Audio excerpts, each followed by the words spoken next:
محترم سامعین حاضرین، السلام علیکم ورحمۃ اللہ تعالی وبرکاتہ۔ سبھی حضرات قریب آ کر بیٹھ جائیں اور آقا کریم صلی اللہ تعالی وسلم کی بارگاہ میں درود پاک کے نذران عقیدت پیش کریں۔ پڑھیں اللہم صلی علی سیدنا مولانا محمد معدن الجود والکرم وآلہ وبارک وسلم، صلو علیہ صلاۃ و سلام علیک یا رسول اللہ صلی اللہ تعالی علیہ وسلم۔ قرآن مجید سورۃ البقرہ آیت نمبر 93، اللہ تبارک و تعالی ارشاد فرماتا ہے وَإِذْ أَخَذْنَا مِيثَاقَكُمْ وَرَفَعْنَا فَوْقَكُمُ الطُّورَ خُذُوا مَا آتَيْنَاكُمْ بِقُوَّةٍ وَاسْمَعُوا قَالُوا سَمِعْنَا وَعَصَيْنَا وَأُشْرِبُوا فِي قُلُوبِهِمُ الْعِجْلَ بِكُفْرِهِمْ قُلْ بِئْسَ مَا يَأْمُرُكُمْ بِهِ إِيمَانُكُمْ إِن كُنتُم مُّؤْمِنِينَ۔ ترجمہ کنز الایمان۔ اور یاد کرو جب ہم نے تم سے پیمان لیا اور کوہ طور کو تمہارے سروں پر بلند کیا، لو جو ہم تمہیں دیتے ہیں زور سے اور سنو، بولے ہم نے سنا اور نہ مانا، اور ان کے دلوں میں بچھڑا رچ رہا تھا ان کے کفر کے سبب۔ تم فرما دو کیا برا حکم دیتا ہے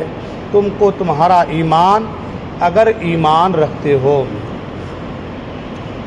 وَإِذْ أَخَذْنَا مِيثَاقَكُمْ، اور جب ہم نے تم سے عہد لیا، یعنی اے یہودیو وہ وقت یاد کرو جب اللہ تعالیٰ نے بنی اسرائیل سے تورات پر عمل کرنے کا عہد لیا، لیکن انہوں نے حسب عادت نافرمانی کی، تو اللہ تعالیٰ نے ان پر کوہ طور کو ہوا میں بلند کر دیا اور ان سے فرمایا کہ چلو اب مضبوطی سے اس تورات کو تھام لو جو ہم نے تمہیں عطا کی ہے، اور ہمارے احکام دھیان سے سنو۔ اس کے تعلق سے پہلے بھی گفتگو ہو چکی ہے کہ انہوں نے کہا تھا کہ ہم کو ایسی کتاب چاہیے جس میں تمام احکام لکھے ہوں کہ ہمیں کیا کرنا ہے کیا نہیں کرنا ہے۔ اور موسیٰ علیہ السلام جب کوہ طور پر گئے اور تورات لے کر کے آئے تو انہوں نے کہا کہ ہم کو کتاب نہیں چاہیے، ہم کیا کریں گے اس کتاب کو لے کر کے،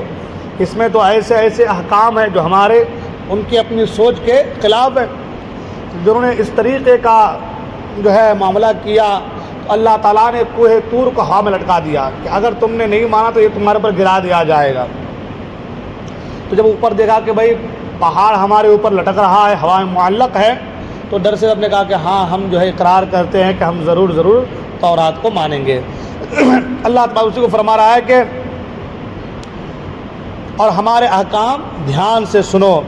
بنی اسرائیل نے ڈر کے مارے دوبارہ اطاعت کا اقرار تو کر لیا، لیکن ان کے دل کی حالت پہلے جیسے ہی رہی، اور شریعت کا حکم چونکہ ظاہر پر ہوتا ہے دل پر نہیں، اس لیے بنی اسرائیل کے زبانی اقرار کرنے پر ان سے کوہ طور کو ہٹا لیا گیا، اگرچہ ان کے دل میں وہی انکار تھا، اور حقیقت میں ان کے کفر کی وجہ سے ان کے دلوں میں تو بچھڑے کی محبت گھسی ہوئی تھی۔ اے حبیب صلی اللہ علیہ وسلم، آپ ان سے فرمائیں کہ اے یہودیو، تم اپنے اسلاف کی اس حرکت کو جانتے ہو، لیکن تم نہ اس سے نفرت کا اظہار کرتے ہو اور نہ ہی اس سے اپنی برات ظاہر کرتے ہو۔ تو خود بتاؤ کہ کیا تورات پر ایمان لانے کی یہ تقاضے ہیں؟ اگر اس کے یہی تقاضے ہیں تو تمہارا ایمان تمہیں کتنا برا حکم دیتا ہے۔ اللہ تبارک و تعالیٰ نے اس آیت کے ذریعے سے فرمایا کہ اے محبوب، آپ یہودیوں سے کہیں کہ تم اپنے اسلاف کو دیکھے ہو کہ وہ کس طریقے سے اقرار کرتے تھے پھر انکار کر دیتے تھے۔ ہاں اے محبوب، آپ یہودیوں سے کہہ دیجئے کہ تم اپنے اسلاف کی ان بری حرکت کو جانتے ہو۔ اگر تم جانتے ہو کہ وہ برے تھے، انہوں نے اقرار کیا پھر بعد میں انکار کیا، اقرار کیا پھر انکار کیا، تو تم ان سے نفرت کا اظہار کیوں نہیں کرتے؟ پھر جب تم کو پتہ ہے کہ وہ لوگ غلط راہ پر تھے، اللہ کے احکام کو پامال کرتے تھے، تو پھر تم ان سے نفرت کا اظہار کیوں نہیں کرتے؟ اور نہ ہی تم اس سے اپنی برات ظاہر کرتے ہو کہ ہم اس سے بری ہیں، ہم کو اس سے کوئی مطلب نہیں، اس سے کوئی سروکار نہیں۔ تم اس کو مانتے بھی ہو، تمہارے اپنے اسلاف کو، اور انہی کے طرز عمل پر چلتے بھی ہو۔ اللہ فرماتا ہے کہ بتاؤ کیا تورات پر ایمان لانے کا یہی تقاضا ہے جو تم لا رہے ہو؟ تم یہ کہہ رہے ہو کہ ہم تورات پر ایمان لے کر کے آئے، ہم تورات کے اوپر چلتے ہیں، تو کیا تورات پر ایمان لانے کا یہی معاملہ ہے، یہی تقاضا ہے؟ تورات پر ایمان لانے کا کیا یہ تقاضا ہے؟ اگر اس کے یہی تقاضے ہیں تو تمہارا ایمان تمہیں کتنا برا حکم دیتا ہے، کہ تمہارا کیسا ایمان ہے کہ تمہیں ایسا برے کام کرنے کا حکم دیتا ہے کہ آدھے کو مانو آدھے کو نہ مانو۔ تورات میں حضور کا ذکر ہے کہ حضور آخری نبی ہیں، پڑھتے ہو مگر حضور کو آخری نبی نہیں مانتے ہو، یہ تمہارا ایمان تمہیں کتنا برا حکم دیتا ہے۔ تورات پر ایمان لانے کا یہ مطلب ہرگز نہیں ہے، اور نہ ہی تورات پر ایمان لانے کے یہ تقاضے ہیں۔ تورات پر ایمان لانے کا تقاضا تو یہ ہے کہ تورات یہ کہتا ہے کہ انبیاء سے محبت کرو اور جو آخری نبی ہیں ان پر ایمان لے کر کے آؤ۔ اس آیت سے معلوم ہوا کہ اللہ تعالیٰ کی کتاب پر ایمان لانے کا مطلب یہ ہے کہ اس کے تمام احکام اور سب تقاضوں پر عمل کیا جائے، ان کی خلاف ورزی نہ کی جائے۔ اس چیز کو سامنے رکھتے ہوئے ہر مسلمان کو غور کرنا چاہیے کہ وہ اپنی زبان سے قرآن مجید پر ایمان لانے کا جو دعویٰ کر رہا ہے، کیا اس کی عملی حالت اس دعوے کی تصدیق کر رہی ہے؟ ہم جو قرآن پر ایمان لائے کہ ہمارا قرآن پر ایمان ہے، تو کیا ہمارا یہ ایمان لانا اور یہ دعویٰ کرنا کہ ہمارے اس عمل کے جو حالت ہے، اس عملی حالت کے دعوے دار کے حق میں ہے کہ بھائی ہم تو قرآن پر ایمان لائے کہ قرآن کہتا ہے جھوٹ مت بولو، شراب مت پیو، زنا مت کرو، ایک دوسرے کی غیبت مت کرو، برائی سے جو ہے بچو، بہت ساری چیزیں۔ تو کیا ہمارا عمل بھی اسی کے طرز پر ہے؟ کیا ہمارا کام بھی ایسا ہے کہ ہم جھوٹ سے بچ رہے ہیں، غیبت سے بچ رہے ہیں، چغلی سے بچ رہے ہیں، شراب سے بچ رہے ہیں، زنا سے بچ رہے ہیں، تہمت لگانے سے بچ رہے ہیں، برائی سے بچ رہے ہیں، فسق و فجور سے بچ رہے ہیں، ایک دوسرے کو دھوکہ دینے سے بچ رہے ہیں، فریب سے بچ رہے ہیں؟ اگر ہمارا یہ عمل ظاہراً نہیں ہے تو قرآن پر جو ایمان لانے کا تقاضا ہے، اس ایمان لانے کے تقاضے میں ہم فیل ہیں، اس ایمان کے لانے کے تقاضے میں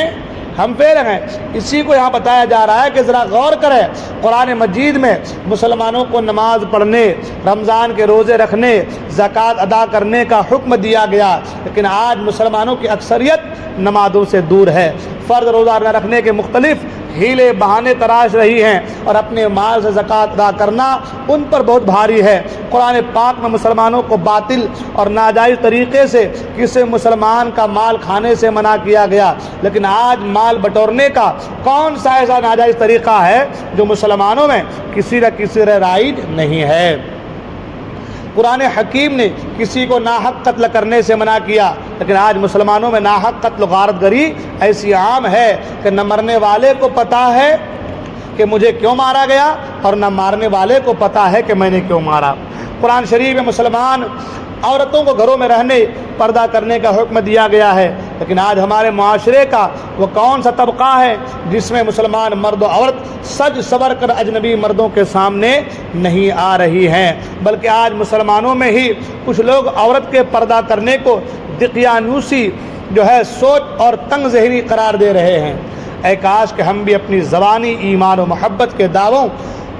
اور بے عملی و بد عملی کے درمیان کا تضاد اور فرق سمجھنے میں کامیاب ہو جائیں، اور ہمیں بھی اس بات پر غور کرنا نصیب ہو جائے کہ ہمارے جیسے اعمال ہیں، کیا ہمارا ایمان ہمیں ان اعمال کا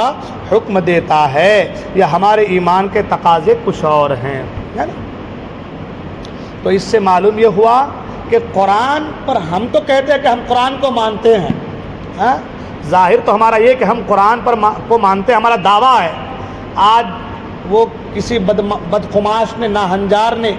اس نے کہا کہ اس میں 32 آیتیں ایسی ہیں جس میں جہاد کا اس کو ہٹا دیا جائے، تو پوری مسلمان آ گئی میدان میں کہ بھائی ایسا نہیں ہو سکتا، ہمارا ایمان ہے، قرآن ہماری جان ہے۔ کہا کہ نہیں کہا؟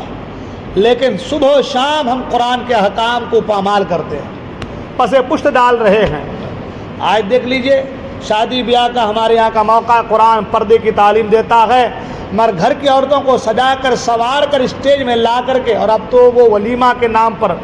اللہ جو ہے معاف کرے کہ ولیمے کے نام پر دلہا دلہن کو سجا کر کے، اور پھر دولہے کے رشتہ دار الگ سے، دلہن کے رشتہ دار الگ سے، دولہے کے دوست الگ سے، دلہن کے دوست الگ سے، دلہن کے دوست دولہے کو گلے لگا رہے ہیں، اور دولہے کے دوست دلہن کے ساتھ مصافحہ چل رہا ہے نا، اور ایک گفٹ دینے کے بہانے سے لڑکی کو چھوا جا رہا ہے۔ ہو رہا ہے کہ یہ حرام کام آج ماں باپ کے نگاہوں کے سامنے ہو رہا ہے، اس میں سب ہیں، بڑے ہیں، بوڑھے ہیں، سب ہیں۔ قرآن کا یہی تعلیم دیتا ہے۔ تو ہمارا جو دعویٰ ہے وہ کچھ اور ہے، لیکن قرآن کا جو حکم ہے وہ کچھ اور ہے۔ ہم تو ظاہراً کہتے ہیں کہ ہم قرآن کو مانتے ہیں، لیکن ہم اپنے دعوے میں کھوکھلے نظر آ رہے ہیں۔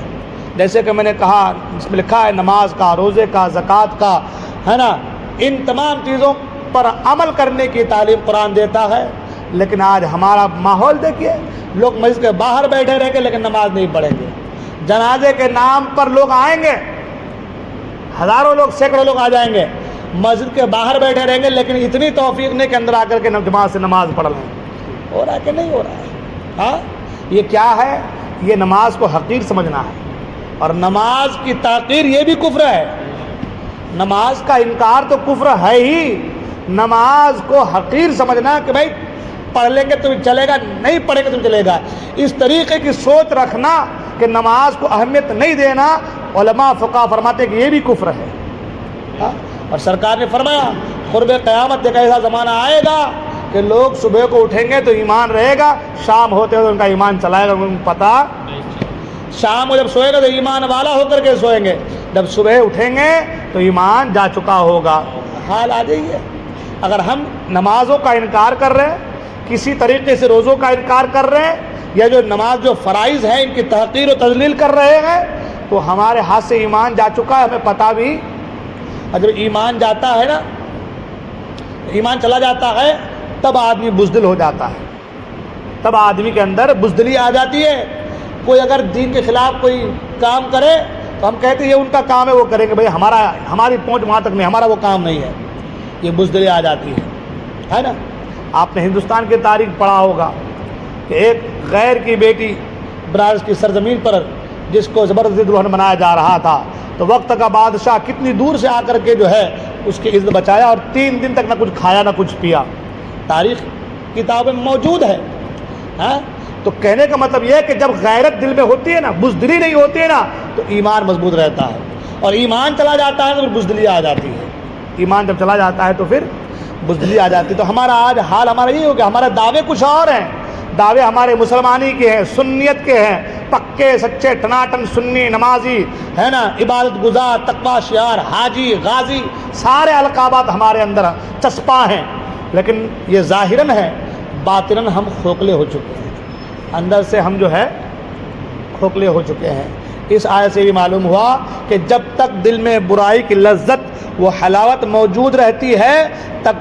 تب تک ایمان اور نیک اعمال کی شیرنی اس میں داخل نہیں ہو سکتی، اور گناہوں پر اصرار ایمان کی مٹھاس اور عبادت کی لذت محسوس نہیں ہونے دیتا، ہے نا۔ گناہوں پر اصرار کر رہے نا، ڈی جے مت بجاؤ بھائی، ہم تو بجائیں گے، مدرسے کے سامنے بجائیں گے، جو کرنا کر لے ان کو، یہ گناہوں پر اصرار ہے۔ یہ کیا ہے؟ گناہوں پر اصرار۔ اس سے کیا ہوا؟ ایمان کی لذت چاشنی دل سے ختم ہو گئی، اس کو کفر کرتے ٹائم نہیں لگے گا، کیونکہ اس کو پتہ ہی نہیں چلے گا کہ بھائی کیا غلط ہے کیا صحیح ہے، کس میں ایمان سلامت ہے اور کس میں ایمان سلامت نہیں ہے، اسے پتہ ہی نہیں چلے گا، ایمان جا چکا ہوگا۔ لہٰذا اگر ہم قرآن پر عمل کرتے ہیں، قرآن پر ایمان ہے اور قرآن سے محبت ہے، تو پھر قرآن کے احکام پر بھی ہمارا آپ کا عمل ہونا چاہیے، ہے نا، ان کے تقاضوں پر بھی ہمارا آپ کا عمل ہونا چاہیے۔ تو نہیں اگر ایسا کریں گے تو پھر وہی حال ہوگا جو ان میں یہودیوں کا بتایا ہے کہ وہ ادھر جو ہے ہاں کرتے تھے اور اندر سے نہ کرتے تھے۔ حال یہ ہو گیا کہ اب وہ کہیں کے نہیں رہے، نہ خدا ہی ملا، نہ وہ موسیٰ علیہ السلام کے ماننے والوں میں رہے، اور نہ وہ حضور اکرم صلی اللہ علیہ وسلم کے ماننے والوں میں رہے، اس لیے کہ تورات کے خلاف جا کر کے وہ لوگ کفر کر بیٹھے، اور تورات پر عمل کرنے کا جھوٹا موٹا دعویٰ کر کے حضور کی محبت سے بھی ہاتھ دھو بیٹھے، تو نہ ادھر سے ایمان بچا اور نہ ادھر سے ایمان بچا۔ اللہ تعالی ہم تمام کو دارین کی سعادتوں سے